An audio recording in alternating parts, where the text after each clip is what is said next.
Please note, for maximum picture quality, it may be necessary to adjust the tracking control on your VCR. The quintessential Western movie director and the definitive Western movie actor team up once more to one last ride into the sunset. It's a film that ponders how we define the hero of the American Western, and it's one of the most influential movies of all time. Also, will we ever stop covering controversial films? That'll be the day. I can't do an accent. I can't do it. You have to. It's like, that'll be the day. I don't know. That'll be the day. It's like Pilgrim. There's no effort into it at all, but there's all the effort. Yeah. You got to make it look like you're reading, but you know you're not. Yeah. That's the thing. Anyway, this is Adjust Your Tracking, a podcast where we're on an adventure to watch a century of cinema, decade by decade, year by year. I am Liam, and you've already heard my wonderful co-host, and he is... the wonderful Oliver Jones. The wonderful Oliver Jones. I always called you Ivan Jones then. Shh. I know, yeah. I almost said it, and I didn't say it. We're going to retcon that one day. It's not my middle name. Like at my wedding, like so many people walked up to me and went, I didn't know your middle name was Ivan. And I was like, yeah, that's not something I really like publicise.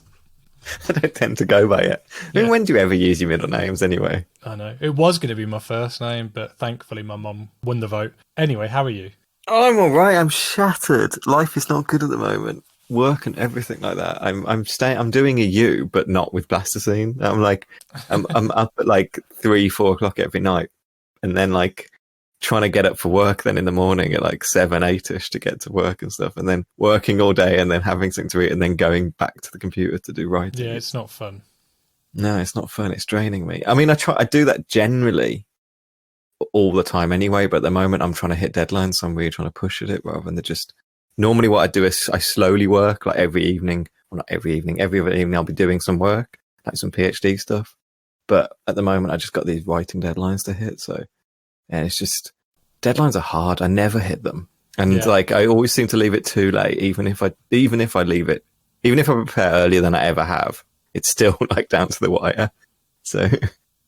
How strict are your employers if you ever miss anything? What are the consequences? I think most of the time you can be quite liberal on it, really. There's two papers where my deadlines are a little bit flexible, so that's fine. But you want to get it out of the way anyway. And the other paper I got to do, literally, I am a year over the deadline. Like, so it's one of those. It's one of those that I just need to get finished and get done. Because it's just been hanging over me for way too long now, and I've used up every excuse in the world why this thing isn't written yet. So I've got nothing more to do. But it's nice to come record a podcast actually, so I'm not thinking about all that stuff. Yeah, it's been a while since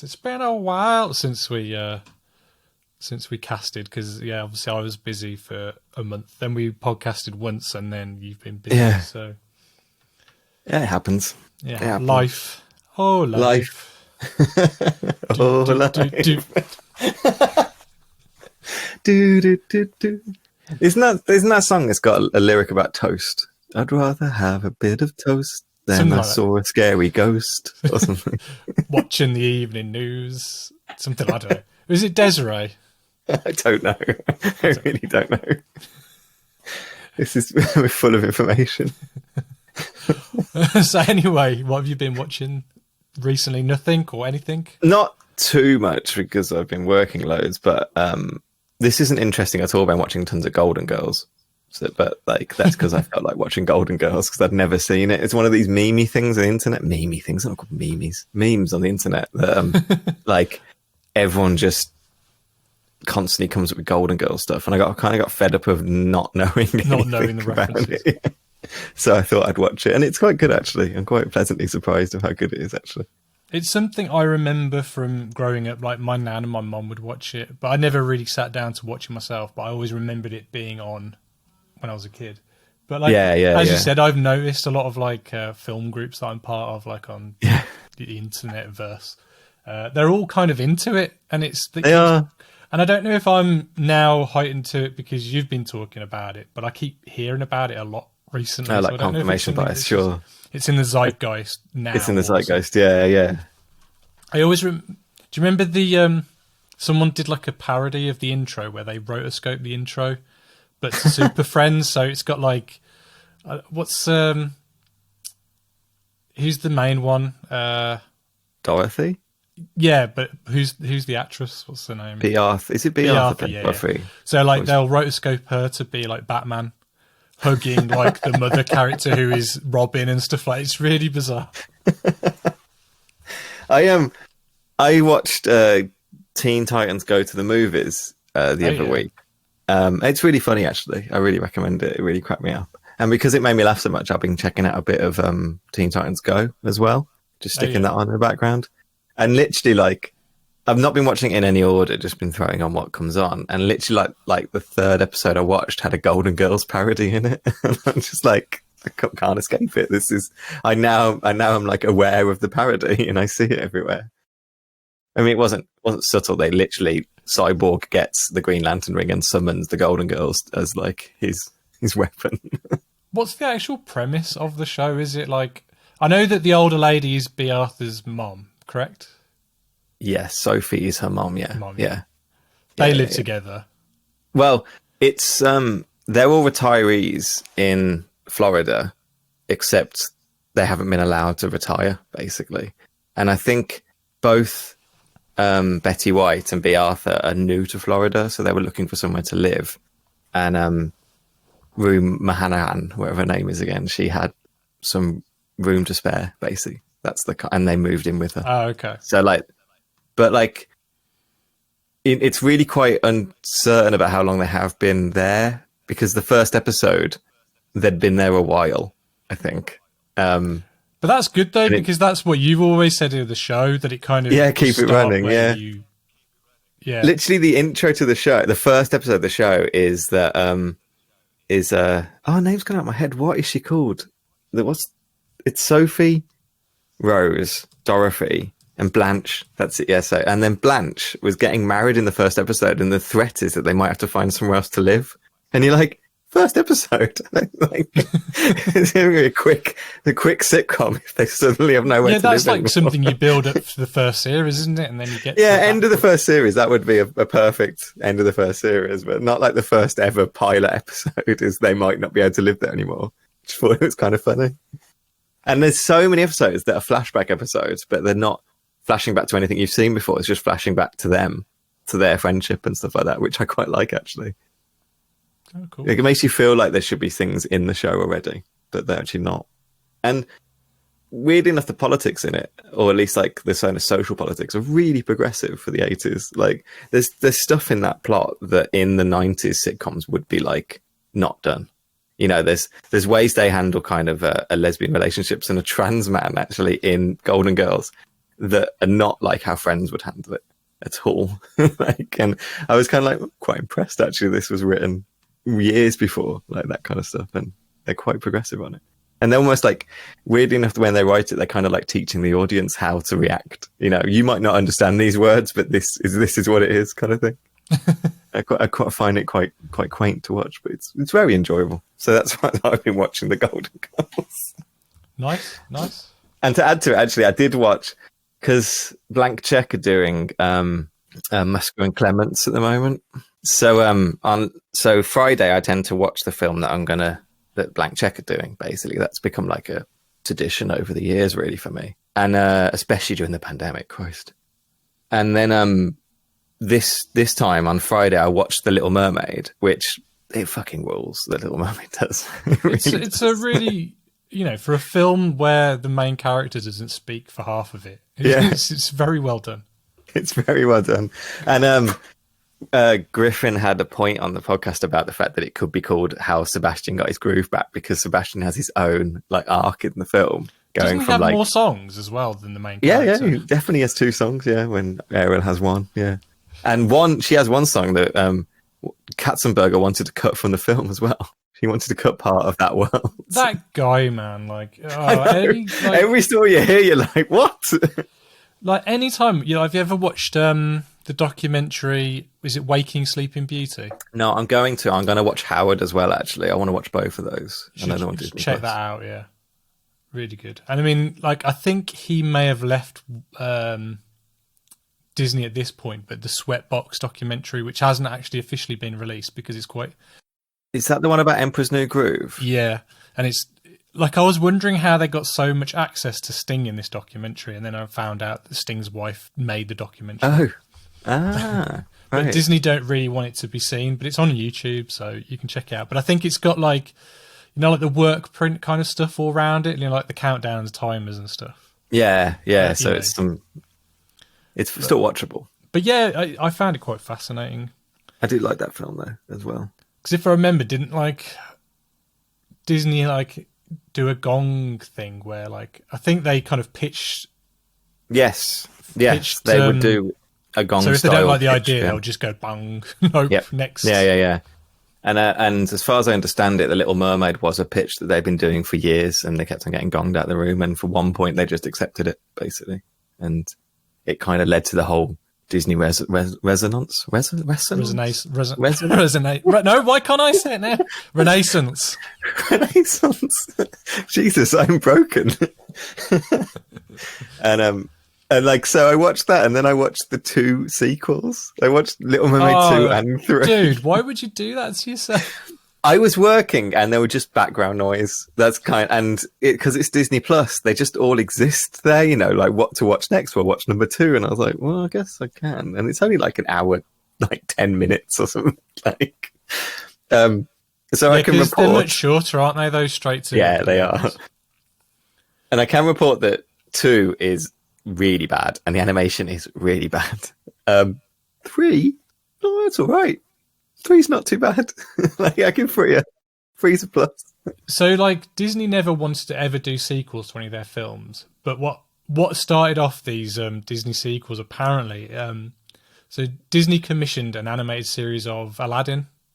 Oh yeah, sure. And he had the idea of how about we do kind of like a story that's over 5 episodes, and you know, so it's like 5 episodes, but condense it together, it's one story, and you know, it can essentially be like the sequel to Aladdin.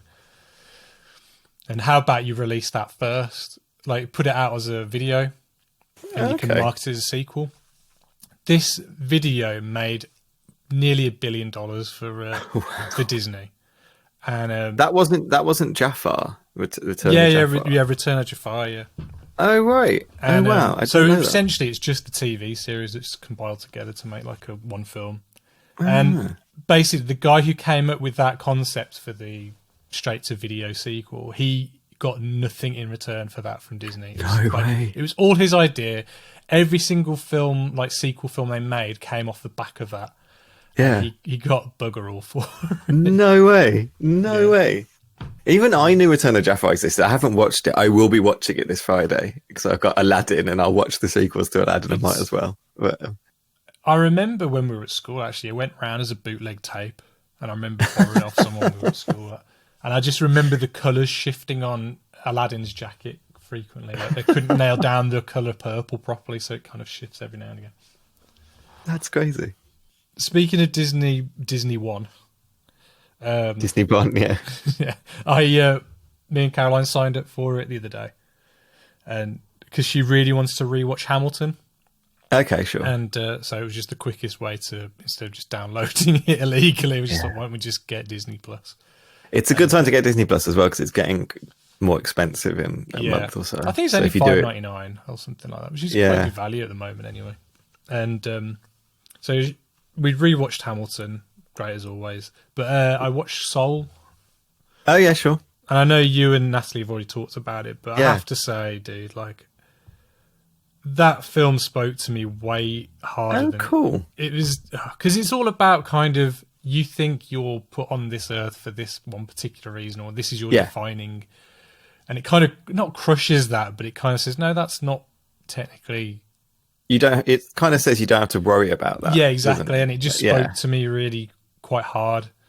Cool. And I'm glad to hear that. You know, and I think also added to that with Hamilton as well, because it's all about he was obsessed with his work and. Yeah, you know, his legacy and what he needs to make of himself. Yeah, exactly. So both of those back to back, I was just like, I felt triggered. Sure. During that. But Caroline was in pieces during Soul, and I genuinely thought it was fantastic. Like the designs of the characters and how and the world, like I loved the design of it looks amazing. Like I was blown away by it. Actually. Like Monsters Inc. was on TV. The second one was on TV over the weekend, and it's just night and day, like just how it looks. But I have to say, I wasn't a massive fan of the look of the souls. They reminded me of the fairies in Majora's Mask, Zelda. Majora's Mask, like just these like blobby marshmallow things. But the kind of mentor characters were incredible. They were kind of like this Al Hirschfeld. They were like Al Hirschfeld kind of line drawings, and like that Australian one or New Zealand one. He's like trying to find, the main character. Terry is it? Yeah, and Terry's the line. Yeah, and like he's like going through all the files, and then kind of when he gets onto Earth and the way he kind of zips around everything, it's just so well done. Like yeah, that's what. Yeah, when she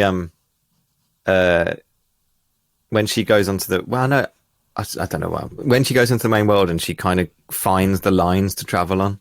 I just felt it was amazing. That's what I was like. That's genius animating. Like it was so good. But like, because he's now the head of Pixar now. What's his name? Pete Docter. Pete Docter. Yeah, because he's took. I didn't know that. From why can't I think of anyone's name today? John Lasseter. Yeah, he took over John Lasseter's position, so he's now, for the time being anyway, stepping down from directing. Okay. And he wants to kind of help further other people's careers, because I think he started off as a storyboard artist. Yeah, he was, but for an animation terms is a lot, because if you think about it, you were on a film for like 4 or 5 years, maybe. Yeah. It's not to say that making a live action film is easy, however, but to make an animated film it's just a lot more work. It just is. Yeah, sure. And to be fair, I think I said this to Natalie, but I think Pete Docter is kind of Pixar's most successful director in terms of his output. In terms of box office, but definitely not in terms of box office, but in terms of like being like an animation director that kind of delves more into the psyche of like just even in terms of that kind of blank check idea, like blank check he's kind of got that at Pixar. He has the freedom to explore something that others wouldn't so it's not the meeting like and but I think also his position at Pixar gives him that freedom to do that. But like it's a real nice kind of counterpoint piece to Inside Out. It is, and it is. I'm just wondering where his trilogy, because he's done the mind body. No, he's done the mind, the soul. Is he going to do the body next? I don't know. He's kind of done that already in Soul. I don't know. Yeah, because what was Up was the one before, wasn't it? So and before that was Monsters Inc., which is a glorious film. Yeah. So, he's good. He is good. I give him that. But have I got him to blame for Lightyear now that he's in charge then? Is he? No, is Lightyear by Pixar then? Is that they doing that? I don't know. I don't know if that's... Well, I don't know if that's CGI or if it's live action. I have no idea. Neither do I. Because I think they tried... someone tweeted out trying to explain what that was. Yeah, I think it was either Chris Evans, and it made it even like harder to understand. Confusing. Yeah. He said, just to make it clear that this is not the story of the toy Lightyear, it's the story of the real person that influenced the toy. And we're like, the real person? Like what?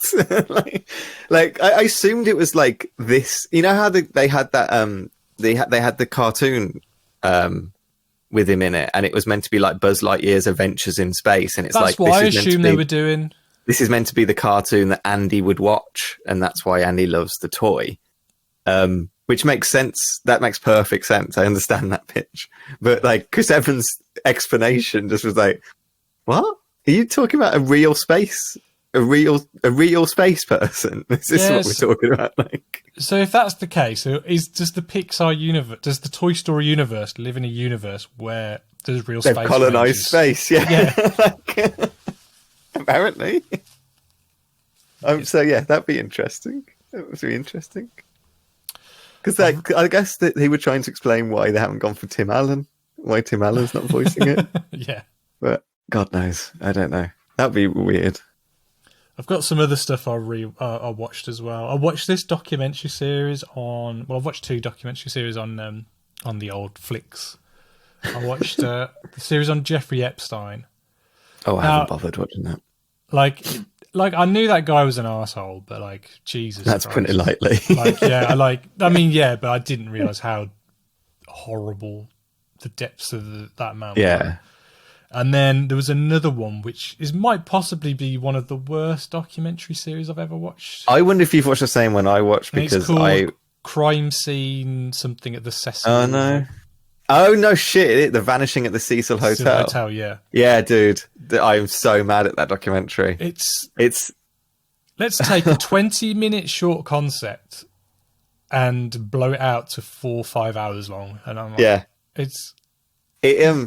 like Eliza Lamb is everybody's first true crime story on the internet. Like literally the first time you ever get into true crime, you'll end up with the Eliza Lamb story, because there's video footage of it, and it really almost like invented like modern true crime communities on the internet. It's really is that story that everyone got kind of obsessed with. The reality of it, it's a really simple story and a really sad story. That's just the absolute reality of it. And you find that out if you've ever looked up Eliza Lamb. You find that out within moments, 10 minutes of into reading stuff, you find out the real thing. To take that story and stretch it over like 5 hours is, I think it's one of the most exploitative documentaries I've ever watched. The thing I hate about this documentary, one thing is like they miss out the biggest piece of the puzzle from the beginning. They don't mention anything about her mental illness at all until like the 4th episode. They purposely do not tell you. And I'm sorry, but no, it's what I think would have been better if they wanted to do this story, do 4 episodes that encounter 4 different things that happen at that hotel, because they talk about the serial killer, they talk about other horrible things that happen there. Like, don't do that. And then the worst thing, these web sleuthers or whatever they're called. This one, he's like, I couldn't go to her gravestone, so I sent a friend who lived nearby to go around and touch her grave for me. And I'm just like going, who are you? I know. It managed to encapsulate all that's wrong about the true crime fandom. In a documentary. I hated it. I was so angry that it existed. And like loads of the voiceovers were trying to pretend that the Cecil Hotel was like almost like the fucking Overlook in The Shining. Like it was controlling everything and responsible for stuff. And I think there was a line like the Cecil Hotel had changed its name, but it got its claws into Eliza, and it's like, what the fuck are you on about? Like it's not. This is bullshit. This is bullshit. And like, how dare you do this to her family? Like, how dare you do this to people who know her? Like, it's really shitty. Really shitty. They were obviously approached to be on it or something, and they clearly were like, fuck off. My favourite people were I think they were British tourists, but I can't remember, who accidentally booked the Cecil Hotel in the middle of Skid Row and then weren't happy because it's a shithole. Yeah. It's like, the water is brown. There's homeless people about. Oh, fuck off. Yeah, I watched that. I was really mad about that. Really mad about it. I really, really didn't like it. Hopefully, and it's definitely the worst thing I've seen them do in their true crime stuff. I don't know why I watched it. I knew I was going to be mad about it. I still watched it. I mean, I'd never heard of that story originally anyway. I think I'd seen images of this girl, but I'd never looked into that video. Used to go all around the internet. And the thing of the video that people see on the internet, it's kind of it's sped up as well. Right. So it makes her look kind of creepier. It makes her actions look more panicked and quicker. So when she kind of peers around the corner of the escalator and stuff like that, elevator, sorry, she's it makes her look more kind of actively panicked and actively responding to something, when really if you're watching it's the real speed, it's that slower kind of stimming or slower kind of like stuff that's coming out of her because she was off her meds, and it's just it's fucking horrible. I just hate the fact that's not a crime story. It isn't. But it's not. But and I also hate it all stems back from Making a Murderer, doesn't it? Because if that show wasn't so popular, we wouldn't get all they're just going through the dregs of and I'm not saying that it's not an interesting or harrowing story. It is, but It's like you said, it's not a crime story. It's, you know, it's one episode at best, as you said. People wanted to make it into that, and it's... Yeah. If the documentary was... like, and I think they tried to pretend it's this, but they didn't frame it correctly. If they just did 4 episodes based on interesting stories about this one hotel, and isn't it funny that it keeps being infamous in you know, the world? Fine, you can do that. But they knew they wouldn't be able to sell that, so the whole framing of it is about her, and you know, it's just. I think like, because there are plenty of other documentary series that, like, each episode is a single event, like a different story. Yeah. I just have a feeling that those don't do as well as, like, the ones that kind of have, like, the cliffhanger ending, and they're like, you'll never know, guess what happens next. And the narrative of that, and you have to tune in to find out what happens, kind of thing. Yeah. Absolutely. Oh, I can't believe you watched that. It just really pissed you. Yeah. Anyway, should probably be moving on because we've chatted long enough. Sure. So, 1956. Welcome to 1956.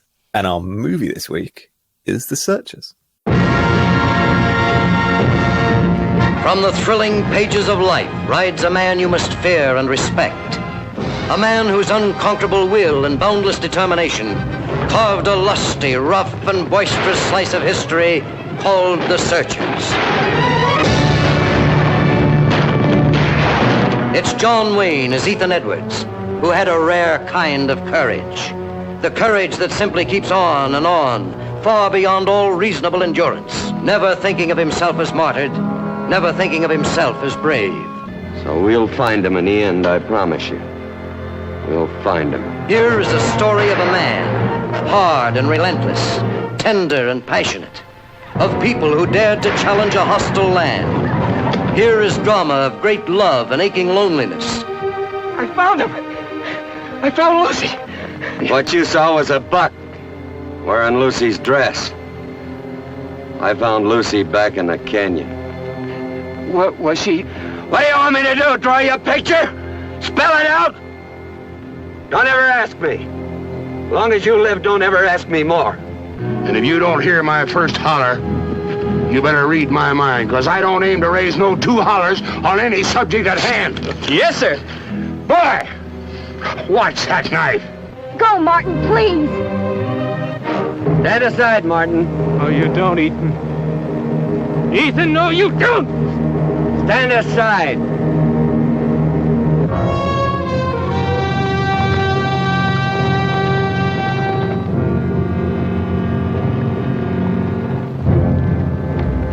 Looks like you got yourself surrounded. Yeah, and I figure on getting myself unsurrounded. Let's go!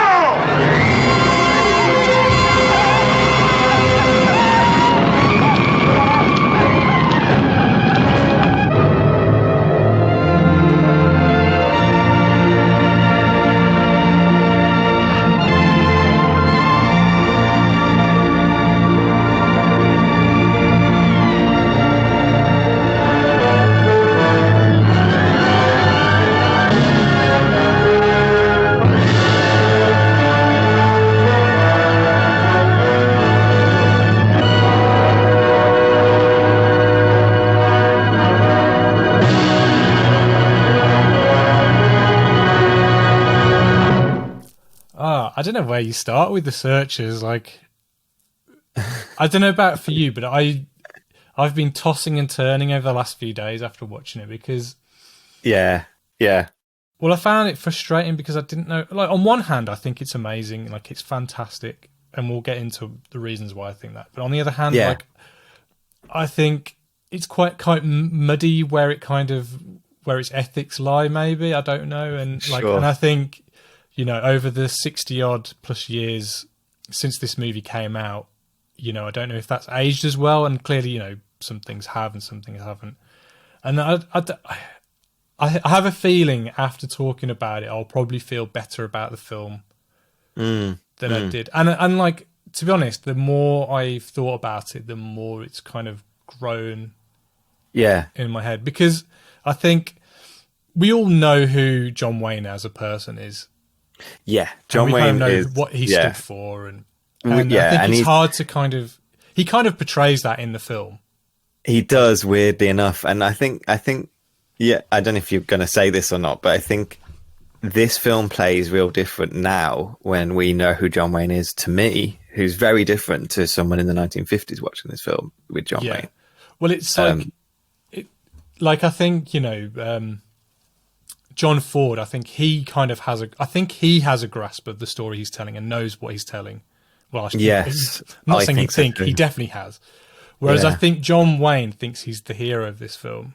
Yeah, I agree. And that's the difficult thing, because I don't know about you, this is the first John Wayne film I've ever seen. Like, I just don't have any experience with John Wayne as an actor. I know him as I know an impression of him. Yeah. And I know him from his views. I know he's a very Republican actor. I know he's outspoken for that. I know that he had very weird interviews in like the 70s about like this very topic. We'll probably touch on that again. So I know that kind of view of him much more than I know him as an actor. And so when I watch him on screen, I bring all that to it, like to watching him. I know I'm doing that as well. Well, yeah, it's the same. Like, I think, coming home from school, there was always a Western on Channel 4, and 9 times out of 10, it was a John Wayne one, because he was in pretty much all of them. Yeah. And like you say, though, I know him more as a caricature. I know him from the impressions and kind of, so Wadia one made a that kind, and like, I know him more from Ryan Stiles doing impressions of him on his lines anyway than anything else. So it's kind of cool. And it's one of the reasons this film was on there was because I was like, we kind of got to put a John Wayne film on, because he was like the biggest actor in America at one point. Well, and a John Ford film, like no director. John Ford, no director has earned as many Oscars as he has. Do you know what I mean? Still to this day. He's like, he's going to be one of those moments when I'll finish this and feel like I didn't give John Ford enough conversation, because he directed 140 films. I know. And 24 of those were with John Wayne. Yeah, we're with John Wayne. I think like the only other director who challenges that is probably like Takeshi Miike, or do you know? Like that. Totally. Yeah, he goes all the way from, I think he started working films in 1914. I think his first directing was 1919. I think so. Well, he was a stuntman to start off with. Yeah, kind of. And I think a lot of his earlier films are lost, like because they're all silent. I think a few of them are, because they're all silent films. Yeah. I think they call them 2 reelers or something like that. So like a film, like a 2-hour film would probably be on like 7 reels or something like that. I don't know. I'm not sure. Right. I don't know. I'm probably wrong. But they called them 2 reelers because they were like short films. So they were just on. And that's like 2 reels. Insane. I don't think you could ever sit down and kind of really get to grips with his career when that's that's a ton of it. You can look at 1919, and there's like fucking like 11 films that year or something, you know what I mean? And as he got talking about a film in 1956, that's well into his career. That's right at the end. He's been making films his entire life. Like, he's an absolute master at this point. He's as on top of his game more than anyone else will ever be at top of their game. And I think that's kind of what I saw loads from this film. And I saw it in the maturity of the camera work, and the maturity of the shots, and maturity of the language of that camera. And I also saw it in a maturity of depicting the film's content as well.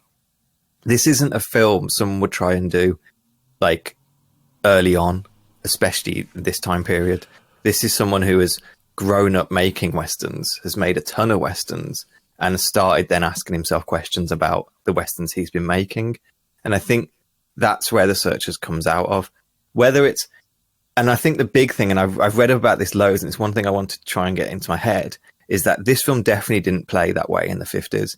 The racism of Ethan, of John Wayne's character, did not play as racism in the 50s. It literally played as, we have grown up depicting Native Americans as like these savage villains of our films, and they took that to this film. And so all they saw was the American hero, like he always was depicted in films, against the kind of savagery of Native Americans. And this film isn't that. Like, this film definitely isn't that. Like, Well, I was watching the making of documentary, and the making of documentary of this is the very first ever making of documentary ever made. Oh, wow. And what it was, I think, basically it was like a serialized like series on television, like in 1956, and it was on like every week for like five or 6 weeks, and it was just like showing a different piece of the filmmaking process. Okay. And it's quite funny because it's like introduced by a host, and he's on the set kind of, and he's like driving a car, but it's like riddled with like continuity issues because he'll be driving the car in like a car, like it's black and white, but he's wearing one shirt, and then he steps out of the van and he's in a different coloured shirt. But anyway, he's doing the narration, and he's talking about saying that we actually had we had an endless supply of genuine Indians to make this film. Sure. And then they had stuntmen for like all the characters, but obviously had to paint them up to play the quote unquote Indians, and he called them the bloodthirsty Comanche. Oh fuck! Yes, of course he did. Jesus. And then the other thing I noticed, because I don't know about you, but anytime there's horses in a film and they're constantly barrel rolling, all this kind of stuff, it just makes me wince, because I know that if a horse its legs get damaged or injured, that's it, game over for the horse. There's a bit in the and I think we should probably go through beat by beat a little bit, because I might get some thoughts out. No, we will do. Yeah, there's just a bit in that river when I was like, I hope those horses are fine. Like, it really took me out of the film, actually. But I've never seen this before. They bandage up all their knees and their joints and then paint over all the bandages. So they're padded, and I've never seen that before. Yeah, that's cool, I guess. Yeah.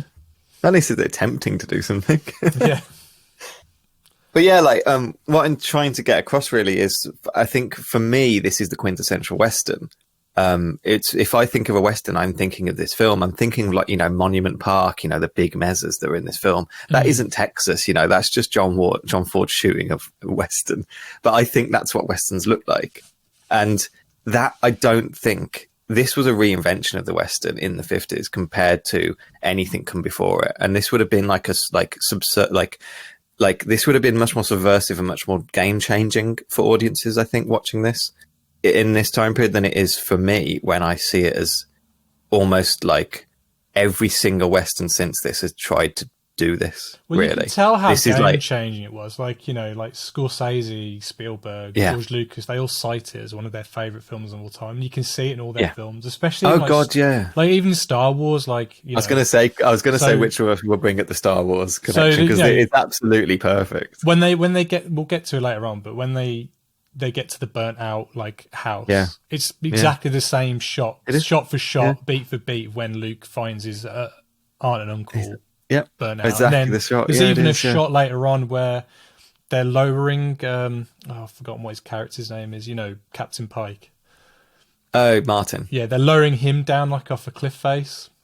Yeah, and they're looking out at the Comanche kind of base, and there's a shot in Attack of the Clones where Anakin's looking down at the Tusken Raiders base, and if you look at the shots, they're exactly the same. Exactly the same. Yeah. And I think even Eastwood films, this was years before the Eastwood spaghetti westerns, or much longer before Unforgiven, and all those films are playing the same beats, And I think at that point we're used to the idea of a complicated anti-hero in our kind of westerns, almost to the point that if I think of a western, I think of an anti-hero as being the kind of character. And I don't think it was until this that we ever had that kind of hero in a western before. I might be wrong, but I tried to find that out, and it does seem to be that this was doing something quite unique. And really, a lot of our westerns that come since have been playing on this kind of rule book. Yeah, and that does change the way I look at the film, knowing that kind of game changer it was. And as you say, that kind of revenge fantasy. It's Taxi Driver, Paul Schrader and Scorsese, they love this film, and it's Taxi Driver, which, is Joker, is Taken, is Batman, it's all those kind of stories, like You Were Never Really Here and stuff like that. It's like I was saying to you the day, even films like Paris, Texas, which, Paris, Texas, which on the surface you wouldn't think it, but it's kind of very similar in the way they very similar, yeah. Yeah, totally. I think that's quite remarkable. And then in terms of like the filmmaking, the shots of like when they're racing into the Comanche camp and they're all on horseback and that camera is like zooming through the camp and swinging round to them and stuff like that. And I'm thinking, this is the 50s. That camera was giant. Like, dude, there's a great quote. Peter Bogdanovich did like a sit down interview with John Ford. Okay. And I've got a quote here. And so he goes, "So you made a picture called Three Bad Men. It's a large-scale western and quite elaborate land rush in it. And do you know what land rush is? It's like kind of where they have like hundreds of horses kind of rushing towards each other, basically. Okay. Pretty insane. Like, it'd be insane to film. Yeah. And he just went, so how the hell did you shoot that? And then John Ford just goes, with a camera. Okay, I love him a little bit more. And I don't know if you've noticed, but old pictures of him, he looks like Dr. Strangelove. Yes, he really does. He really does. I've been trying to think who he looks like, and I wonder if like that was something. I reckon 100%. Peter Sellers did it, yeah. Like with his massive cigar. Yeah, the massive cigar, always with dark glasses. He used to wear a patch over one eye as well, John Ford did, I learned. I don't know if that's anything to do with, you know, like how, you know, pirates would wear a patch so that when they I don't know if, like, you know, as a filmmaker, he's kind of got like that lens thing that he'll put up to his eye. Oh, right. So it just lets more light in. I don't know. Like, I don't know. He was incredibly, I don't know, what's the word?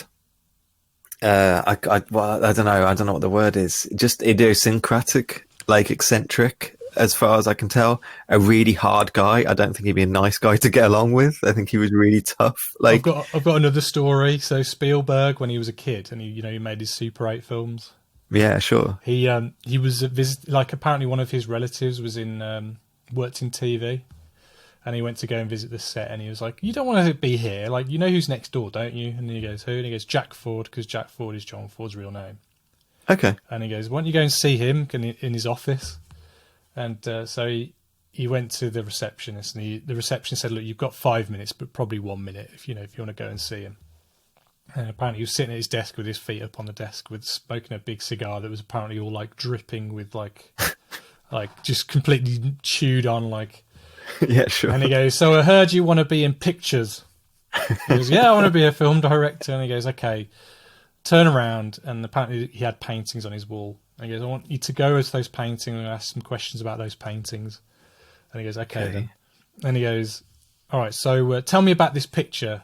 And Spielberg would be like, "Okay, so there's 3 characters down." He goes, No. Where's the horizon line?" And he goes, "Oh, well, it's up here." "Okay, next picture. Tell me about that picture." And he goes, "Okay, there's 2 people over." He goes, No. Where's the horizon line?" And he goes, "All right, it's at the bottom." And so Spielberg turns around and he goes, "Until you can understand where the horizon line is, if at the top or the bottom, never in the middle, then you might make a good picture. Now, fuck off." Okay. You can find the interview with Spielberg talking about it online. It's pretty good. That's crazy. Yeah, okay, that's John Ford. Yeah. I know that, like, and it's good connection to Spielberg. What I was going to say is, like, watching that camera swing around, and like, this is a modern Spielberg film in the 50s. This is years before we shot blockbusters and we called things blockbusters, and years before Spielberg did that and reinvented what we think of the modern blockbuster. And I'm watching searches and going, fuck, it's the same.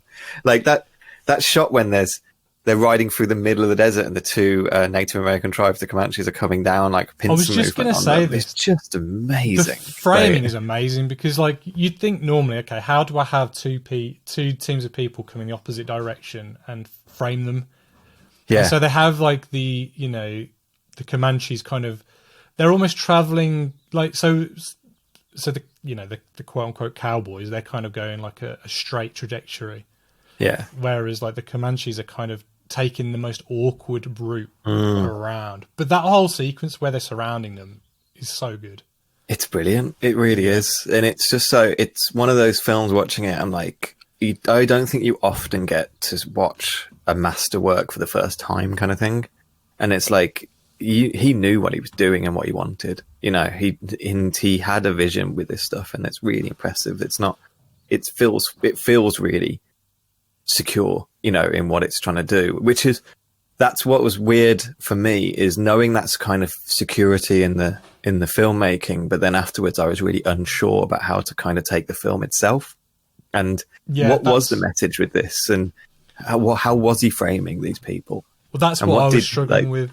Yeah, and I think those two things really clashed. Which, the one thing I know about John Ford is that he was a complicated man like that. He would be a very different person on set than he was in his private life. I think I read that he would go on drinking binges after he completed a film for like weeks on end or something like that, just locked in his office like with a duvet or something with whiskey and stuff like that. And all of the times he wouldn't drink, he was really really staunch against it, those kind of things. And I think when you're making a film though, like you kind of stop yourself from doing certain things like that, having a drink and stuff like that. And so once you finish, it's just a massive release, and it's just like... I know that he didn't like attend award ceremonies and stuff like that, but he displayed all his Oscars at home. Like, it wasn't that he wasn't proud of it. He seemed like he does seem like a genuinely complicated guy. Well, Terrence Malick's a bit like that, isn't he? Yeah. He never attends screenings or anything like that. And, it's like, if someone gets a picture of Terrence Malick, they're like, holy shit, it's Terrence Malick. Yeah, Terrence Malick as well. He exists. So we haven't really explained it, but the kind of little plot of The Searchers is quite simply John Wayne playing, was it Ethan? Wearing the same costume he wears in pretty much every film. Yeah, Ethan Edwards. He's like he's come back to his brother's ranch after being away for 8 years, and during the time he's staying there, the Comanche tribe raid that farmstead and take away the young girl, and he then spends the rest of the film searching for that young girl back, years after years, and looking for this girl to return her back home. That's the plot. Pretty much, yeah, in a nutshell. It's like it's a revenge fancy kind of thing. It's in its heart, it's that kind of like quite simply revenge fantasy, but I think it has a lot more in it than just that, I guess. And I mean, the opening shot of it is this: you see the cabin kind of well out in the middle of this vast desert, the huge landscape in the distance, and John Wayne's just framed by those big kind of like monolithic kind of stone. Yeah. Like, what do you call them? Like, just they're not mountains, but what are they like? I always called them mesas, but I don't know if that's the right word. Yeah. But yeah, he's a Confederate soldier. He's wearing the Confederate outfit when he turns up. That's telling you a little bit about him. He's incredibly dusty and tanned and incredibly tall. I didn't realize how tall John Wayne was. That actually took me by surprise. Yeah, he's got a big stature. He is the all-American hero he was then. Do you know what I mean? Like, he's quite understandable why people kind of looked up to him back then and kind of admired him. And why he was a movie star, yeah. The Duke, they called him, didn't they? Which I always thought was a weird nickname, because the Duke makes me think of like those card players in like Barry Lyndon, rather than like this John Wayne character. But whatever. But yeah, he's been gone for like 8 years. Doesn't even recognize the kids. The Civil War's ended 3 years ago, so he's been working as a mercenary in Mexico. The acting in that is amazing when he picks up the little girl, and it's so stilted though, because why, you were no bigger than my thumb when I saw you, and then it's like a long pause, and then off camera you hear, "That's me, that's little Joe." I don't know. And you're like thinking, oh god, and like the acting for me, like if we're looking back at the other films that we've watched, so Rafifi and even Rashomon and stuff, all the acting in that is kind of a bit more modern and a bit more nuanced, I think. Whereas this is very much, we're playing in John Wayne's world, so we've kind of got to lean into that. John Wayne's tempo, yeah. And it's kind of that very old-fashioned Hollywood kind of... I can't decide on John Wayne. I can't decide if he's a bad actor or a good actor. I don't think he's a good actor, but I think he's got an amazing screen presence. Do you know what I mean? He is very good at what he does, but he's not a very good actor. His body language and stuff like that, and his acting, those non-verbal acting is actually brilliant. Like, sometimes he's a bit stilted, I think, sometimes. I guess. He's very captivating, I guess, rather than anything else. Yeah. Weird guy. The kids, however, I don't think could act at all, and I was having a competition to myself about the younger daughter or the older daughter who was the worse. little boy was brutal. Oh yes, he was. The kid acting in this wasn't good.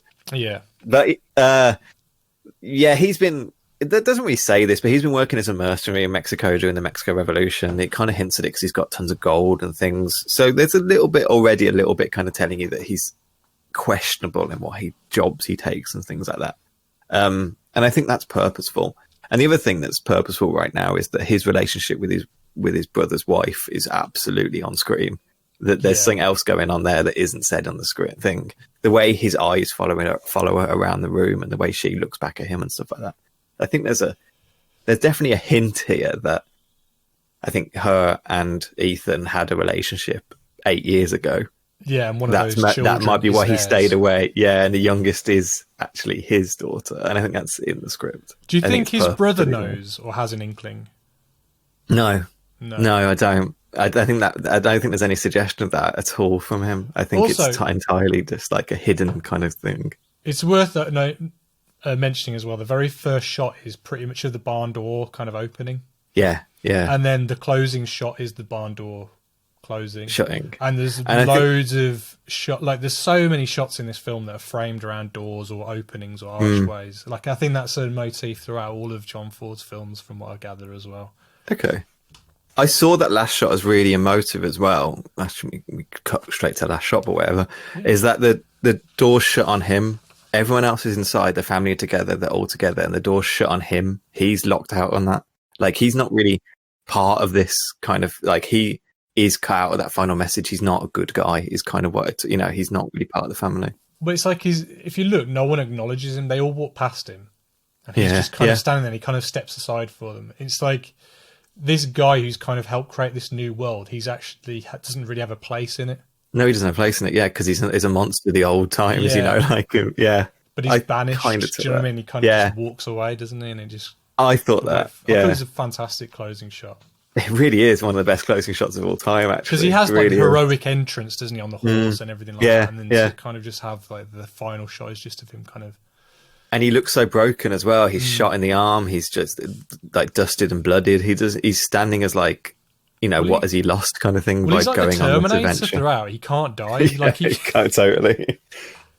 Like the one guy's sucking the poison out of him at one point. Not the poison, but I guess the arrow. The wound. When he gets his arrow in him, yeah.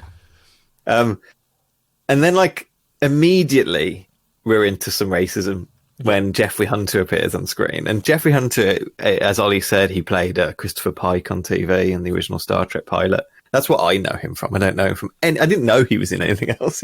Why did Captain Pike not carry on in Star Trek? There's not a lot of chemistry in that first episode. Is that what it is? That's all it is. Yeah. And they just rewrote the characters a bit, especially. They rewrote Spock a lot as well. I wonder why they just decided not to... I wonder why they decided to change the character completely. Like, just not call... Yeah, that's fascinating, isn't it? I think that too. It's not like it was that important after the pilot. No. But that little decision led to some of the best Star Trek that exists. Like when they bring Pike back into the series is wonderful. When he's in, like he's injured, he can't speak anymore. Quite an iconic episode.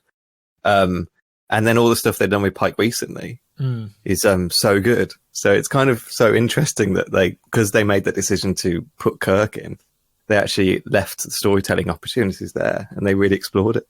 It's kind of cool, really. Yeah. Anyway.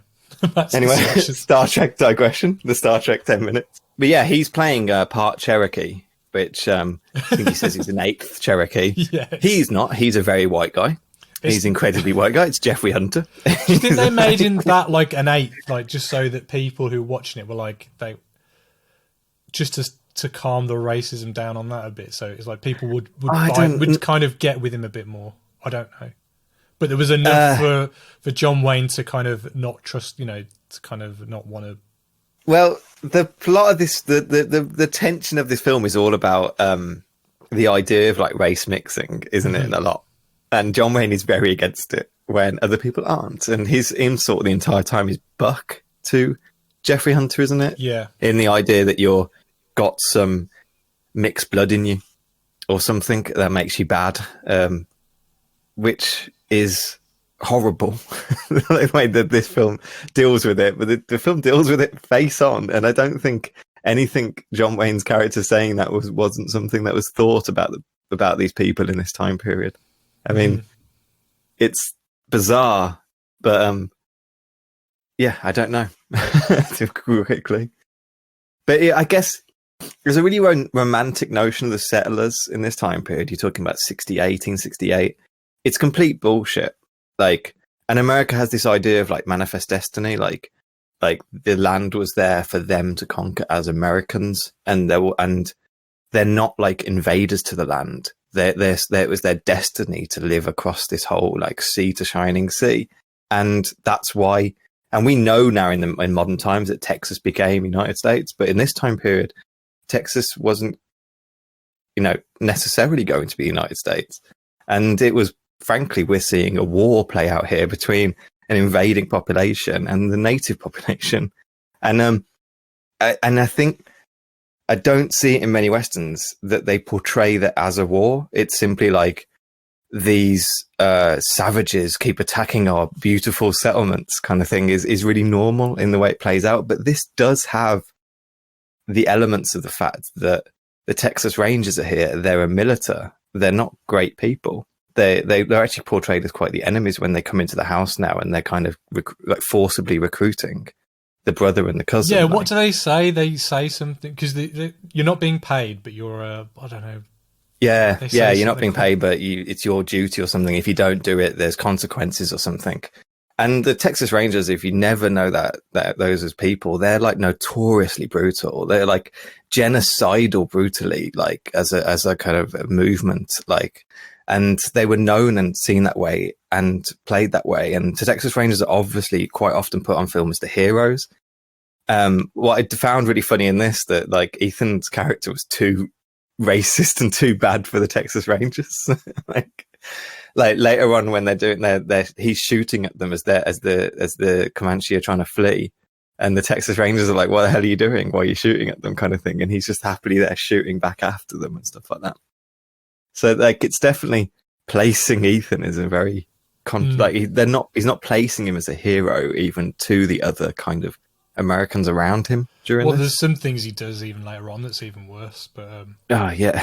But like so the captain though is also the Reverend, isn't he? So he kind of yeah Reverend Captain Samuel Johnson Clayton. What a name. Yeah. Clayton. And some of the shooting, I want to say at this point, is so impressive. The orange lighting of the dusk around that cabin was so beautiful, and then them portraying the horror of the raid, I thought was really, really impressive. Actually, well, I have to say, like the beginning bit scene in the cabin, I thought the way it was like I knew nothing about this film, to be honest, when we were watching it. Like, it's not a film that I think it's not really in the conversation much anymore. I mean, I know that big filmmakers are big fans of it and stuff. I know because of that, yeah. But like, I really didn't know what I was watching, and so the first scene is the first like 10 minutes is in this cabin, maybe. And I thought, this is pretty brutal. It's all wides, rarely cuts to any coverage or close-ups, and it's got the old-fashioned delivery of dialogue and the cadence and stuff like that. And I thought, is this what we're going to be in for? But then as soon as they go out to kind of investigate, because it's the cattle that's been mutilated. Yeah, some cattle have been killed. So when they go out, as soon as they step outside and they're on horseback and that, you like look at the seat, like the cinematography and the scenery, and you're like, wow, okay, this is amazing. This looks stunning.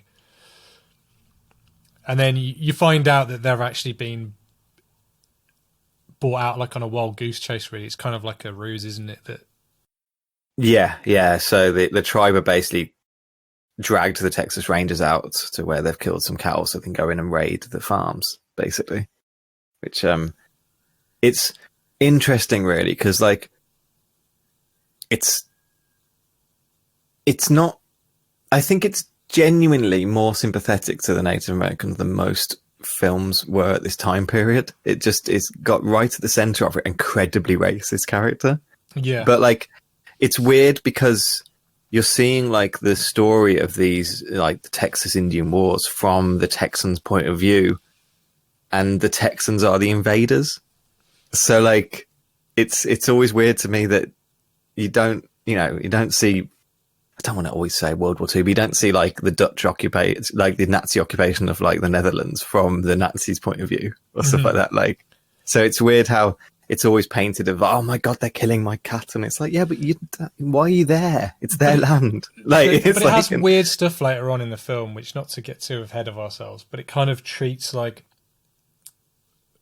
the way that the Comanches apparently kind of convert these girls into kind of like, they become mad or they become like that subservient. Scene is crazy. That's what I found really bizarre. Like, I couldn't quite understand where that was coming crazy. Wait, I want to get into it because I want to get to Scar, but we should get ahead because I've got some points on that, but we should keep going because and you get so you get the raids going on, and at this point, the family are killed and the girls disappear. Now, it is true that this was a thing that happened in the South. Quite often people got kind of disappeared after raids. You can portray that as in like the way this film portrays it. It's like they come in, they kill a load of people, then rob the women, basically. You can also portray it in the way that kind of News of the World, who I talked about the other week with Tom Hanks, portrays it as a way like, well, they're attacking the invaders, but they don't want to leave a girl just abandoned, and they'll look after her. Like, so you see it as an act of like kindness almost. And this film never really tries to tackle that too much. Well, I didn't think this film would, and then I think it does towards the end. And so like, it makes me remember, there's a story of someone called Cynthia Ann Parker. Who this film I think is largely based on. Yeah. And she spent her whole life adopted by a Comanche tribe after a war band attacked her settlement. Like, and they took her and adopted her. And her uncle was a Texas Ranger, kind of like Ethan is in this. And he spent his entire life looking for her. Then after 24 years, they found her and they forcibly brought her back to kind of like, to the quote unquote civilization. Yeah, sure, to the Texan farmsteads. Yeah. And she spent her rest of her life, which was quite short from that actually. But she spent the rest of her life miserable, hating being away from the tribe, trying to escape all the time back to them, like refusing to adjust, refusing to kind of fit in, and it kind of questioned it. And those kind of narratives question about how we portray that history. You can portray it as like, they went in and captured the girls, and that's really bad. And you can then portray it as actually it's kind of confusing, this history. It's not just. It's not just. Yeah, and at least this film does try and tackle that with Debbie, I think, a little bit, rather than. You get so little time with her though that you kind of. So little time. Yeah. But yeah, you see the kind of the war chief. No, it's not the war chief. You just see like a Comanche Indian with Debbie, don't you? And then they take the girls, and then when John Ford comes back, you get the Star Wars shot, really, of the. And at that point, like John Wayne is off on his kind of revenge trip, and he doesn't want to go with anyone first, does he? He doesn't want to take anyone else with him, but he ends up. Martin follows him along, and the other boyfriend, who I can't remember his name. Oh, he looked so like far too old to be with that girl. Yeah, didn't he? But Martin, did we mention that he's kind of like their brother? He's kind of like lived with them long enough that they kind of like part of the family. Well, he's part of the family for everyone but Ethan. Well, he keeps trying to call him Uncle Ethan or whatever, and he's like, it's just Ethan. It's just Ethan because you're part Cherokee. Yeah, and I don't like you. So he immediately they actually start with the Texas Rangers, and at this point you find a dead Comanche buried, who's clearly died in the desert after but I'm pretty sure you can see him breathing. Yeah, I didn't know. If you watch it. And John Wayne commits a war crime here. Just happily. Shoots his eyes out, because then he can never like ascend to... Yeah, because according to John Wayne, or according to Ethan, I should say, because I don't know the truth of this, but that in the belief of the Comanche, that if you enter the afterlife without eyes, you end up being lost in the afterlife and not ascending to the place after the afterlife or something. You get kind of trapped on Earth. And like, if that's true or not, what it tells you about this character to me is he hates Indians or Native Americans so much that he's learnt their beliefs in order to inflict more pain on them. That is not just racism. That's racism to like a but it's fanatical degree. Do you know what it reminded me of? Do you remember the Louis Theroux documentary where he goes to South Africa? And he's with the Boers, you know, and and there's that one guy who's like, so you're racist? Yeah, you better believe it, Louis. But you know, you've got to. He's like almost like saying you've got to know your enemy as well as you know your. Yeah. You know. I mean, it's akin to the way you hear stories about American troops as well. You heard stories in Afghanistan about them doing stuff like that, and there's a very famous story which I actually think is apocryphal that happened in the Philippines, where there's a general gets attributed to dipping his bullets in pig's blood, so when he shoots like Muslims, that they are tainted or something. Oh, I see.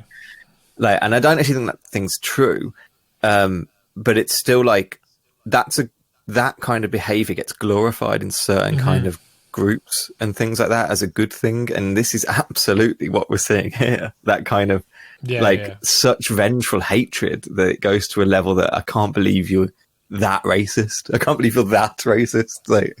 Like to a point of like you don't even believe these religious beliefs, but you know it would harm them. To do this is insane for me. And he did it with a fucking smile as well. He's loving it. Like, this is the moment. That was the biggest moment for me. I was like, oh God. Like, we do see the Band of the Comanche now. I should say that John Wayne, throughout the whole of this, says Comanche. And I looked it up and it's never been that. So I don't know why he said what John Wayne says goes. Do you know what I mean? Like, if that's what he wants to say, I'm sure. He also says Injun as well. But, you know. That's what it was always called, wasn't it? It was like cow bags and Indians or something like that. That's what my dad always used to call them. I would say like John Ford does a good job of hiring Native American actors in this. I think most of them are Native American actors. I don't think most of them are Comanche. They're probably Cherokee, but I don't know a lot about this stuff.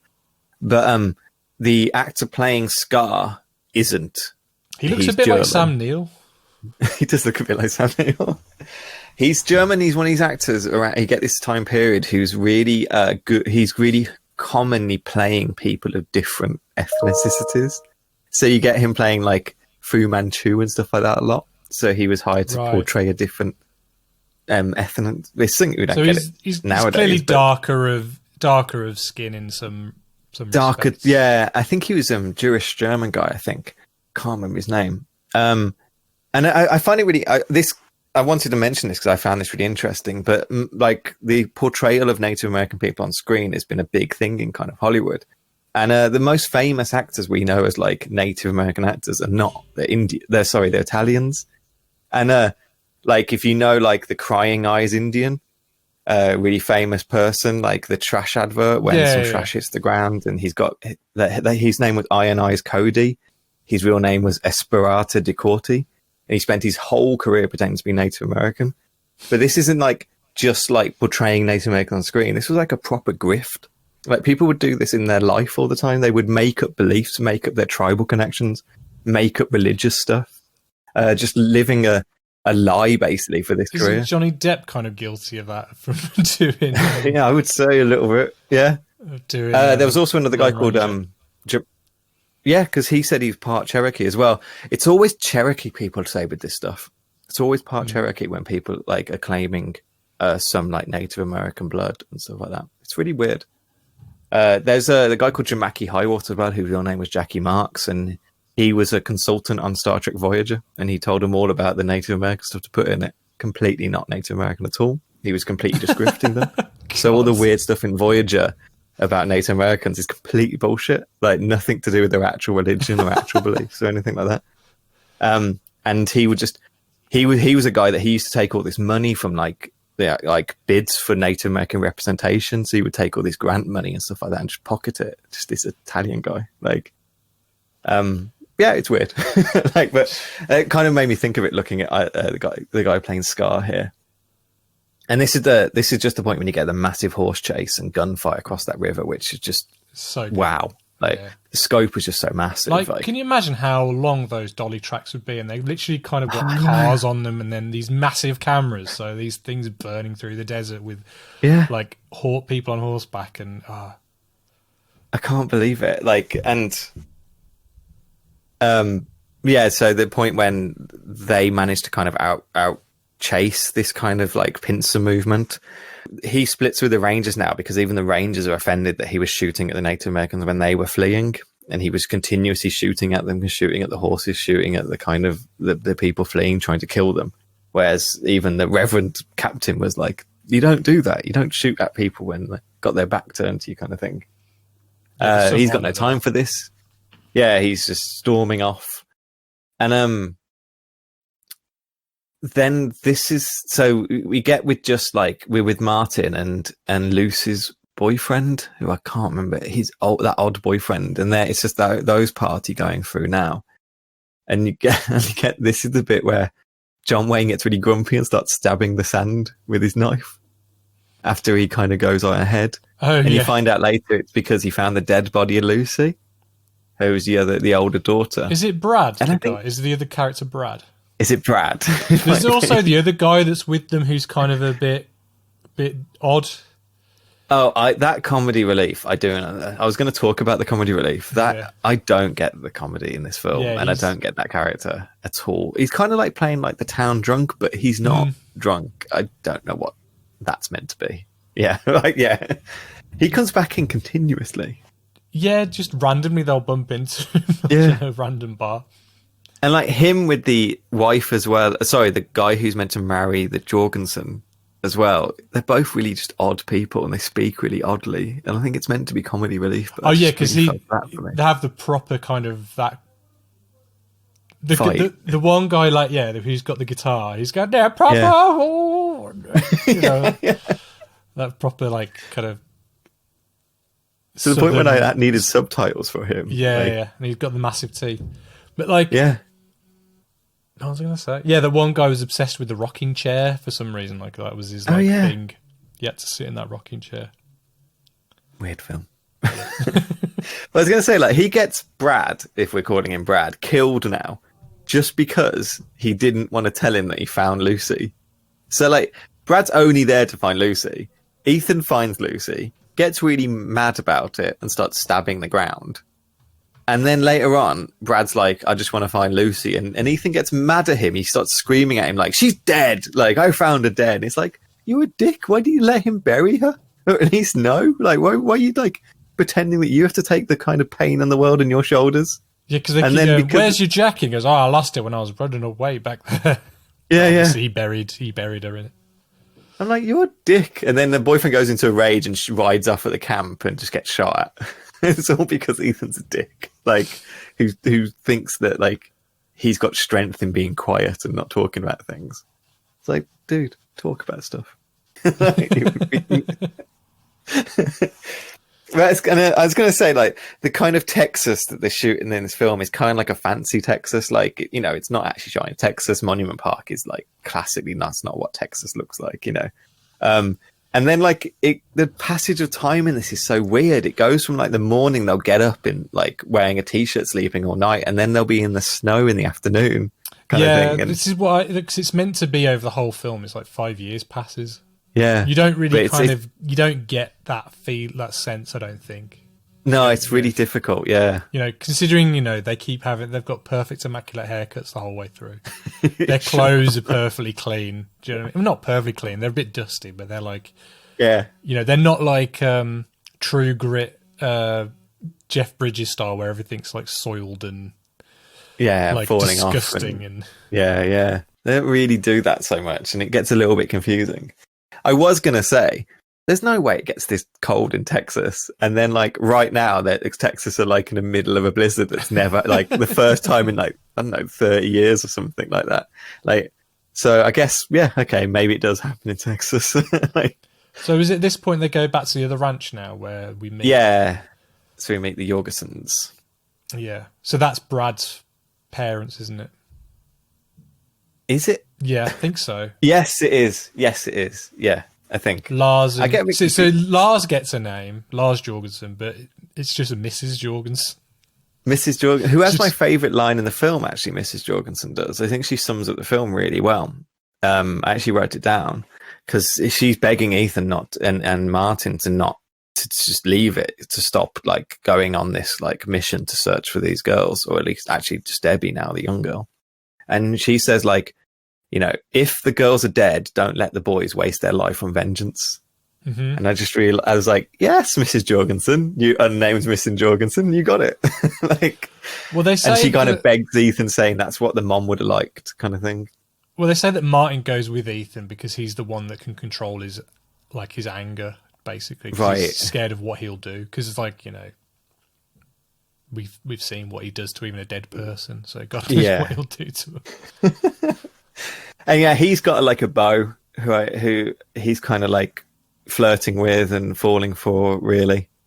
That kind of gets introduced now, but he's like a dick who doesn't want to talk about his feelings again. There's a bit of comedy here, isn't there? Like where she's like tipping water over him and stuff like that, kind of. You know? Yeah, she's trying to catch him naked, and then he's really embarrassed about it as well. You won't let us see him naked in the bathtub, and she pretends to leave, doesn't she? Like, just to see if he'll stand up and get some buns. They get a lead on Debbie. They get a bit of dress, and they go to see the trader who has that dress, don't they? Ethan goes off by himself, but what's her name? Laurie. She finds out where Ethan's going, because there's basically been when they arrive at the Jorgensens, there's a letter that says, you know, we found this dress or piece of it. We've got is this dress like Debbie's? Yeah. And, you know, come to our store or whatever, and we'll sell it to you and give you the information of where you can find Scar or whatever. Well, this is when we're actually introduced to Scar. He's not been mentioned to this point. So he's not? Like, yeah, this is when they introduce him as like a character saying, oh, I found this with Scar's tribe. And it's like, dun, dun, dun, Scar. But that was a ruse as well, though. So that wasn't hers, was it? Or was it? I think it was hers. But it's still a ruse anyway, because they pay him tons of money for it, and then they try and kill them, don't they? Why do they try and kill them? Is because he didn't pay them in full, and they think that they're not going to pay them, or is it just... No, it's because they know that he's got tons of Mexican gold, and they got more of it. So, because in that scene, he Martin's ready to go to sleep, and this scene? He keeps like fueling the fire. Yeah. So when he kind of makes his bed to look like he's asleep in it, and he's like, good night, Martin. Like, you know. And he does fake footsteps. Because I thought, he's just going to run away to kind of carry me too. himself. How did the people, because there's apparently like a few of them dotted around, how do they not see him like running away from this like... Movie magic? I don't know. I love how Martin's solution to everything is like, whenever he's grumpy, he just goes to bed. Yeah, just turns around, turns around and wraps himself up in his little blanket and goes to sleep. Yeah, this makes no sense. This is like Ethan being such a dick. He's basically trying to get Martin killed, just to then shoot the people he knows are coming. But he doesn't tell Martin he knows they're going to come. He doesn't warn him that these people are coming or anything. And he ends up shooting people in the back here, which is it's quite funny actually, because for me it didn't play at all. I was just like, yeah, that's what people do in westerns. But in the plot, it's actually a really big deal. He gets a bounty on his head now by the Texas Rangers because he killed these people and without honor, shooting them in the back and robbing them. But for me, honestly, didn't even realize it was a big plot point, really. And this is one of the things about the comedy that plays in this film. At the end of this scene, there's like little jaunty music. It's like when there's a funny bit on Star Trek, you know, like Spock says something and it goes doo doo doo doo doo. Well, it's worth noting that the music is by Max Steiner, and he's famous for doing like the music on like Gone with the Wind and stuff like that. Oh, okay. Yeah. Then did you notice that when the film starts? Because I watch films with my headphones on. Yeah. And when the music kicks in, I shat myself because it's like, bam! Like, yeah, sure. I was going to say that about the gunshots. Like this isn't like one of those 80s films when like they're just going through reams of bullets. Any time a gun is used in this, like the shots are loud on screen and they're impactful. Like those shots when he shoots the dead Comanche, like they're big booms on screen. Like John Ford wants you to feel anytime they decide to shoot. Been shot in the ears. Thing. Yeah, basically. This now is a scene which I wish wasn't in the film. Which I kind of think is the worst representation almost. Which scene's this when Martin accidentally buys a wife. Oh, crikey, yeah. Yeah. They do not treat this character with any dignity. She's like one of those stereotypical, like not attractive kind of Native Americans or something. They don't give her any kind of nothing to do, you know, like it's weird and it's just played for pure laughs. You didn't buy yourself a rug, you bought yourself a wife. And then it's a bit like where, like, he again, you said he goes to sleep when he has a grump. He goes to sleep. Yeah. She goes next to him and then he just boots her down a hill. And then you never see how she reacts to this because it doesn't care that they boot her down the hill. No. It just cuts straight to Martin and Ethan. Like, and they're just laughing and like it's like they bonded over the fact that they abused this woman for no reason. Like, and this is for me that solidified the fact that I think this film is trying to deal with racism. Is the fact that it deals with misogyny so badly. Like it doesn't. This stuff isn't played as like they're bad people. This is just played like, of course, like this is what you. Of course, look at how natural this is. Whereas, like, at least the racism side, like I could think the film's got trying to show you something with that, but it doesn't deal with misogyny well at all, and especially like misogyny of their Native American women. That's just like it doesn't have any kind of like boundary breaking ideas about that at all. Like, and she kind of tries to give them information about Scar's tribe. I don't really understand. Because she dies next time we see her. Yeah. And I wasn't sure why she was dead.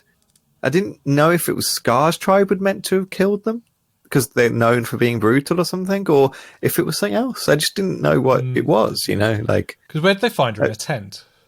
Yeah, they found her in a tent, yeah. Because it's worth noting as well that this whole sequence is kind of like interspersed with shots of Laurie reading a letter that Martin sent to her. Because it's kind of mentioned early on he's a bit illiterate, I think, and so obviously he is completely illiterate. John Wayne has kind of been teaching him, I assume, to kind of read and write a bit.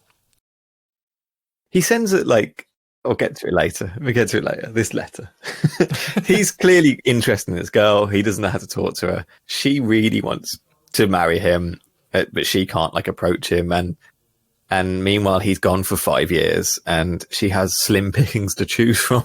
Well, this scene, though, when it cuts back to them in their like lodge, their house or whatever, there's like 4 years passes for them, like Ethan and Martin during this time, where it's just like a bit of an afternoon for Laurie and her family. It's really weird. It's weird, isn't it? Yeah. And then that's where that other guy pops up with the guitar. What's his name?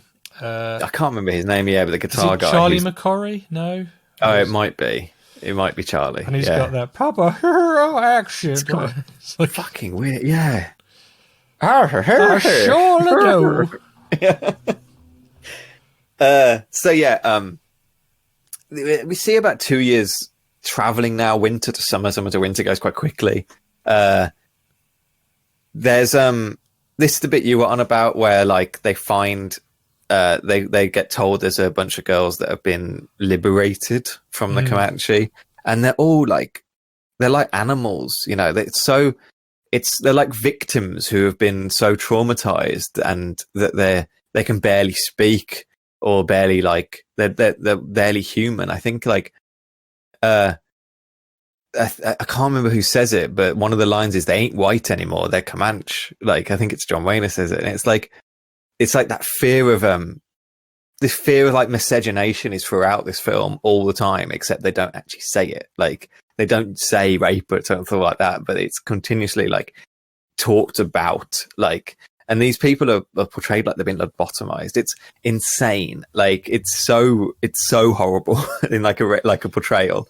And like it's like at one point it made me ask, because we're going back to meet Debbie, and when we first meet Debbie, she is fine. She's healthy. She's quite happy.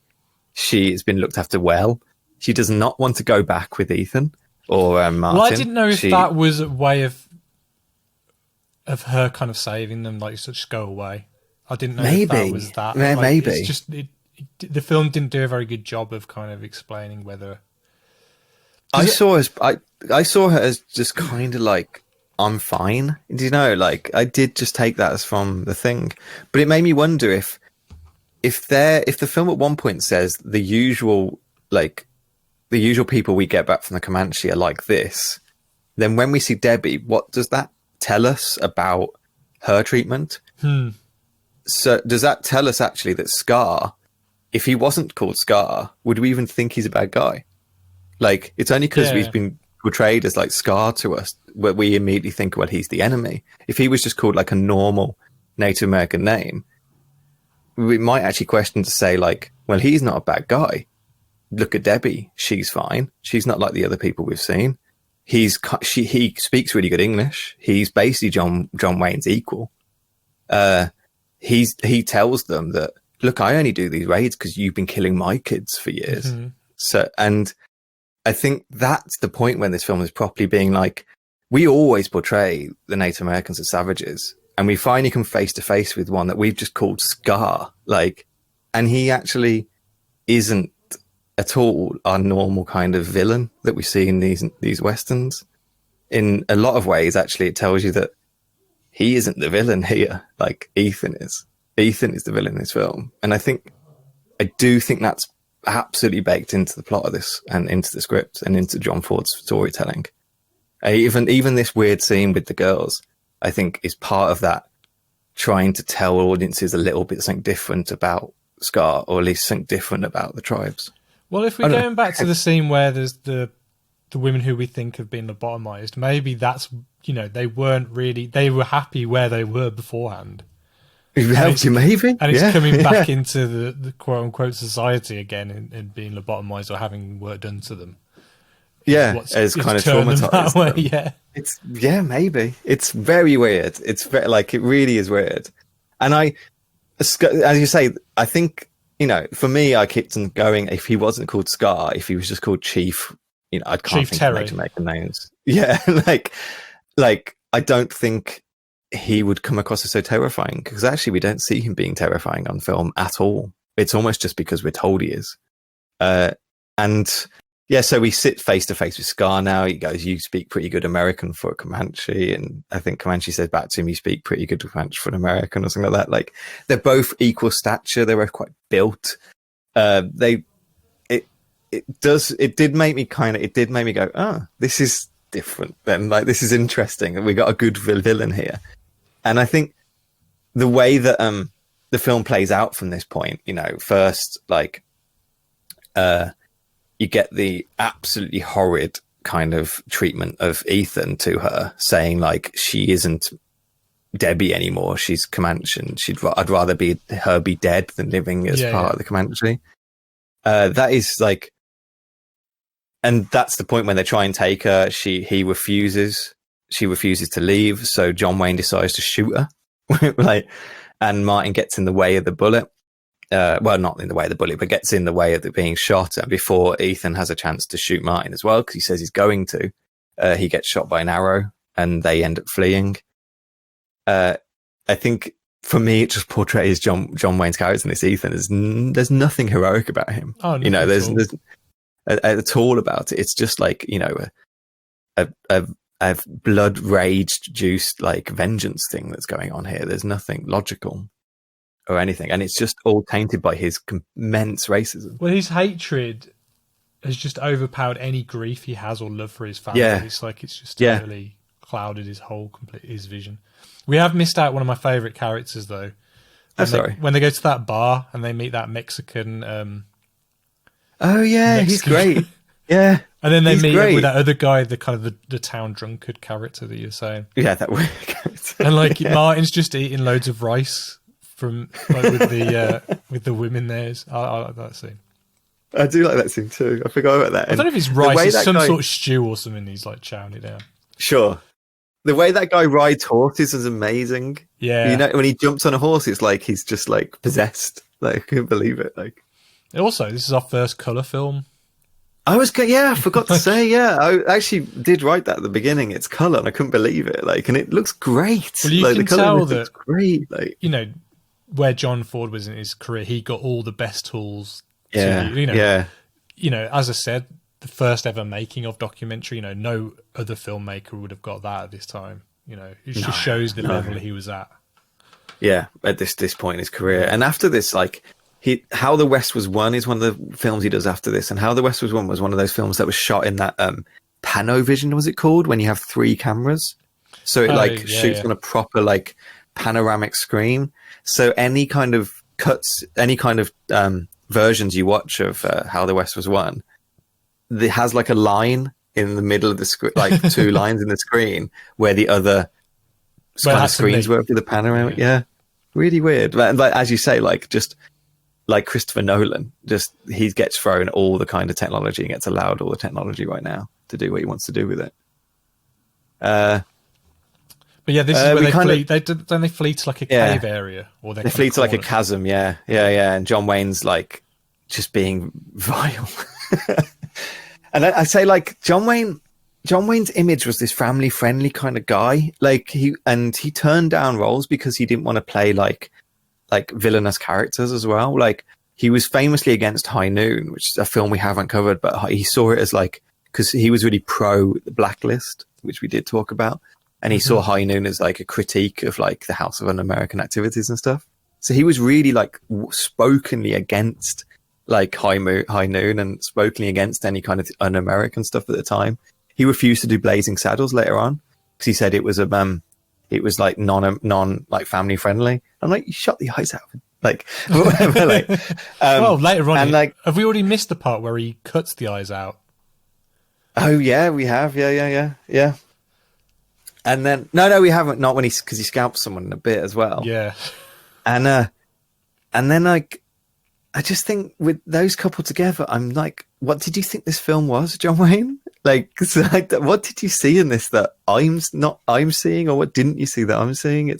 And quite famously, he gives an interview in the 70s with Playboy, where he explains that he thinks like the Americans did nothing wrong during this time period, like, and the Native Americans like deserve it for like not wanting to share. Basically, is the kind of way he puts it. Like they deserved all that's coming to them and deserve all the violence that's coming to them because they didn't just kind of give them their land. Well, I guess if you read a script without seeing the nuance of it actually being filmed and the way everything's being portrayed, then you can read it any which way you want, I guess. I mean, look at the Bible. Yeah. I mean, that's been sure reinterpreted. Yeah.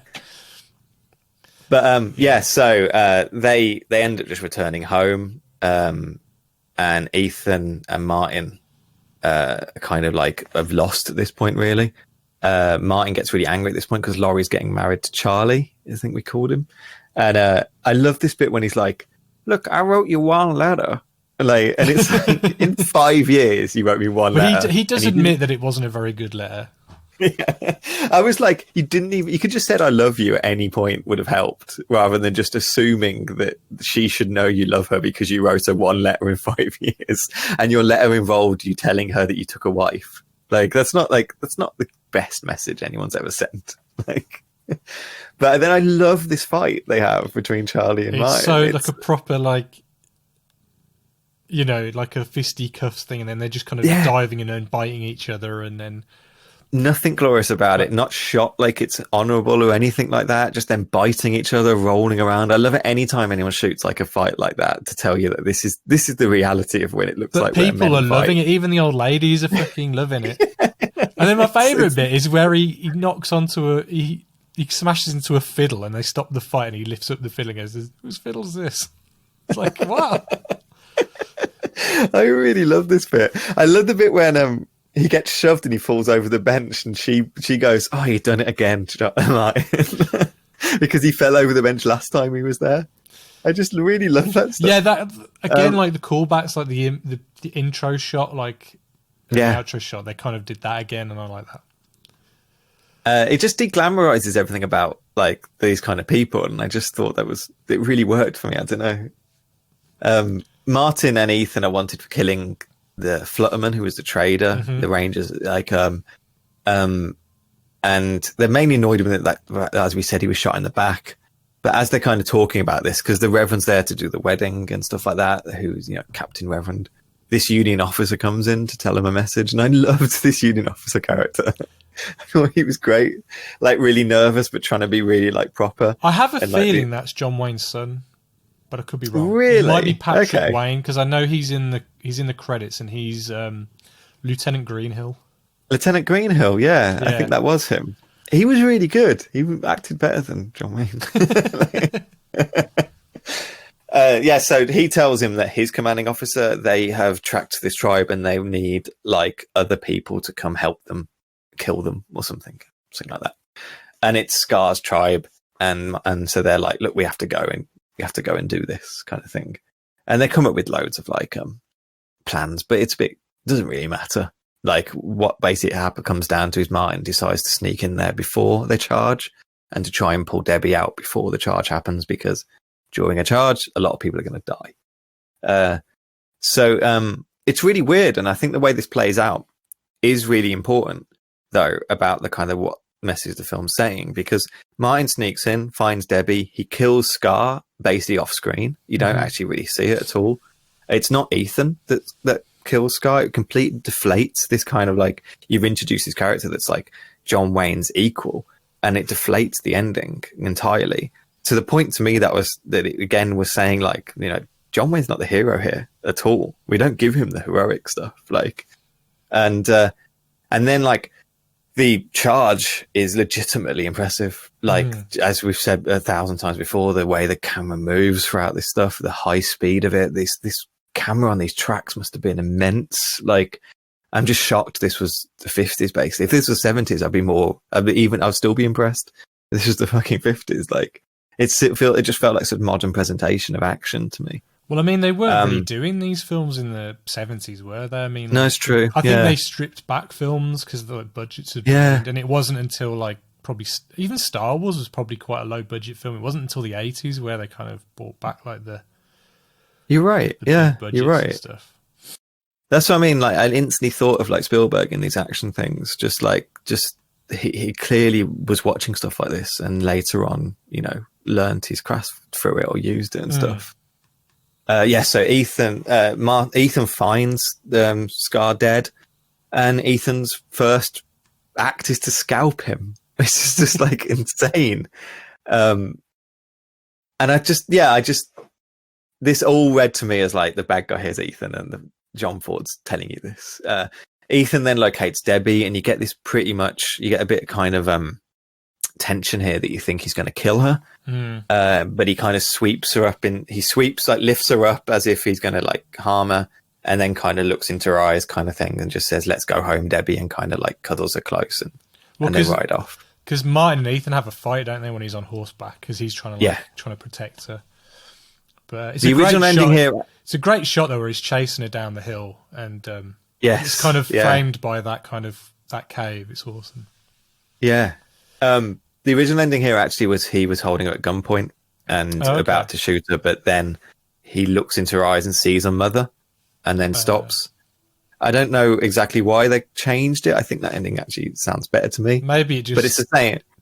It's saying more that this is his daughter. Yeah. And then maybe they wanted to keep that a bit more ambiguous, maybe. I don't know. I think so. I think it's definitely in the script that this is his daughter. I just feel like it really is.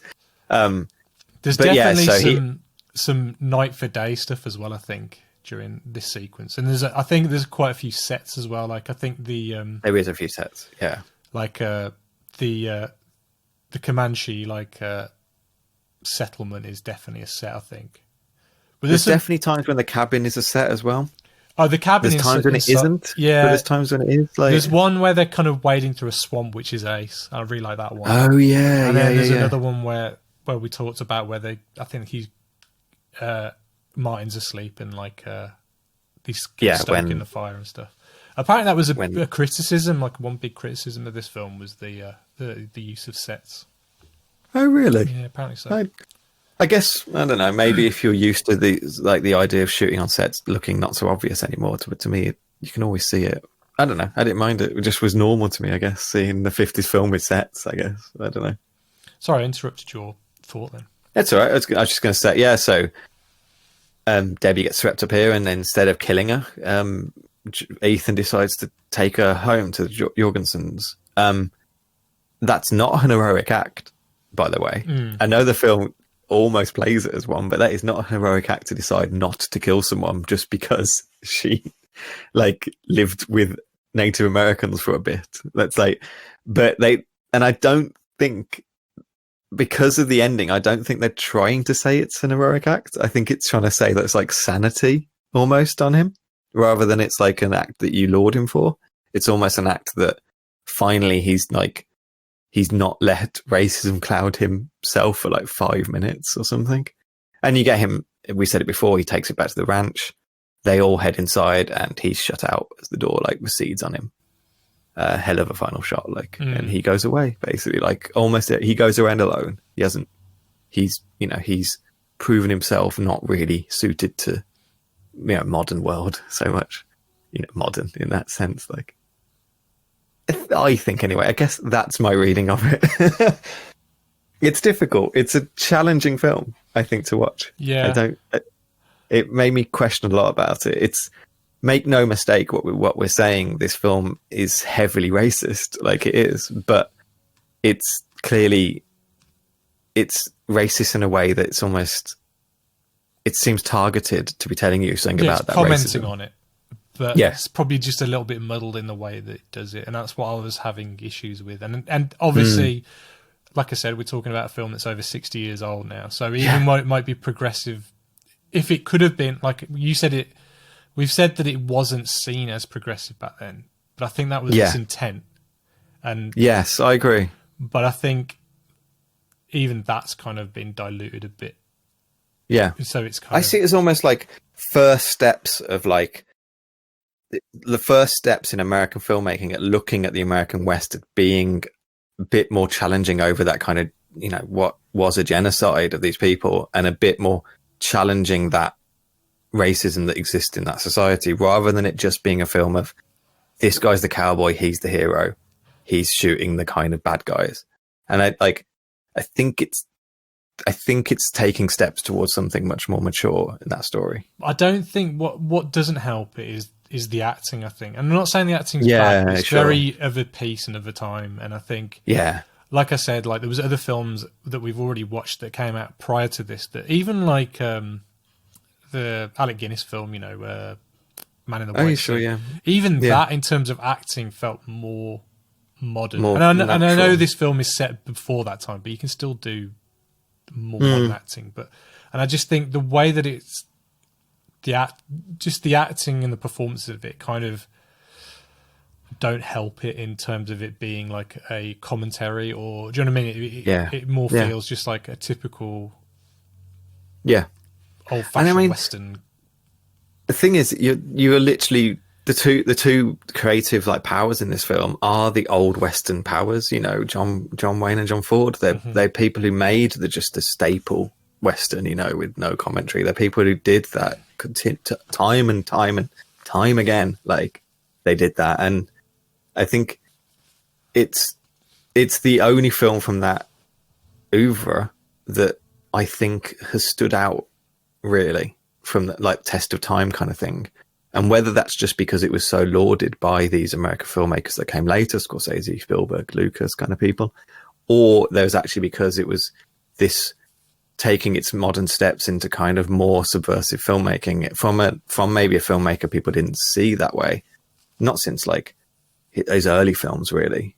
It's definitely where it warrants its existence, as on those lists of big films, big kind of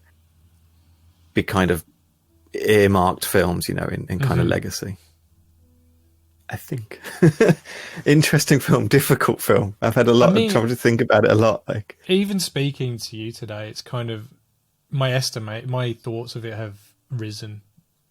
Yeah, sure. I'm thinking higher of this film, and I kind of want to watch it again. Yeah, I think I will watch it again at some point. Maybe not straight away. It's not beyond criticism. Yeah. Outside of that, I think it is a bit too long. Yes. And the comedy completely falls flat for me. All the and I feel like the comedy's even seems like it's put in for me to try and loosen those kind of moments of that kind of dramatic tension stuff we're on about, like the racism side.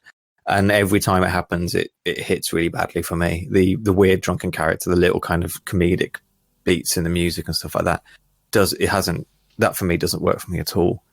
Which is kind of why I've been struggling with the rating it as well, outside of the kind of the stuff we're talking about. The actual just rating of it as a watchable film was in and out for me, really. Just because that has dated that kind of comedy stuff. Yeah, like the passage of time is an issue as well for me. Like that doesn't quite work as well. And I think when they're when the film goes into interior locations, it kind of loses its spark a little bit. Partially because you haven't got this fantastic scenery, but it becomes just a bit more. I mean, it's probably still better than most films, like in terms of what it's doing, even when it's like an indoor scene. But like, just comparatively to the scenes when they're outdoors, and it's like, it's just epic. It's.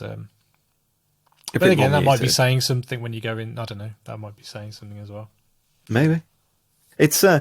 I think it's probably the only John Ford film we'll probably cover. I don't know. Like Grapes of Wrath, I know was a big film in the 40s, but I don't know. I probably won't cover more of them. Most of his films are these westerns. He's got such a huge amount of films. Let's do a side podcast, and it's just just John Ford films. Pod Ford. Who the hell is John Ford? Yeah.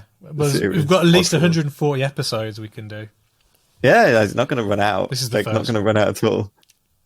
It's and I don't think we're going to do any more John Wayne. Frankly, I just so it might be one and done for both these huge kind of icons of like cinema, really. But it's definitely the one to pick, and I would definitely recommend people watching it anyway. Yeah, 100%.